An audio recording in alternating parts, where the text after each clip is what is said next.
Desta volta, a vítima é o vello peirao de Tragove. Este último de varios ataques contra o patrimonio de Cambados rexistrados nas últimas semanas. O seu autor foi pillado infraganti pola policía local grazas a unha chamada. Trátase dun mozo de 26 anos que é veciño da localidade. Chamou a policía local dicindo que tiña a impresión de que había unha persoa que estaba, era un grupo de persoas, que estaban facendo algún tipo de pintada, porque veo con pinturas ali no muelle.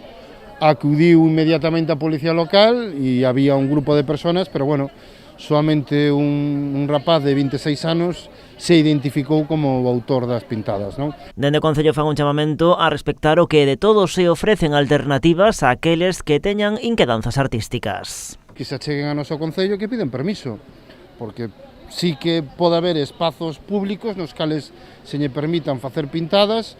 Estou seguro que habrá moitos propietarios de fincas privadas que tamén estarían dispostos a que lle decoraran, se non é con groserías, eses muros, Esta pintada foi plasmada sobre un bencentenario catalogado cunha protección especial. Con todo, o ataque non foi tan grave como rexistrado hai unhas semanas no Muiño da Seca, que é un ben de interese cultural de 400 anos de antigüidade. A isto hai que sumar tamén o asalto nocturno ao Pazo de Feciñáns por parte de dous mozos. Gravaron a fazaña e colgárona no YouTube. Non solamente é algo que debemos condenar, sino que ademais nos parece realmente increíble e que demostra digamos que certa ignorancia, por parte dos autores, porque claro, se ti cometes, unha acción deste tipo, non parece máis intelixente que a graves en vídeo e a publique nas redes sociais despois. Os mozos, así e todo, indican na grabación que non ian facer nada malo. No vídeo queixanse de que o Pazo sea accesible para turistas cando, ao tratarse dun BIC, debese garantir un mínimo de visitas de balde ao mes.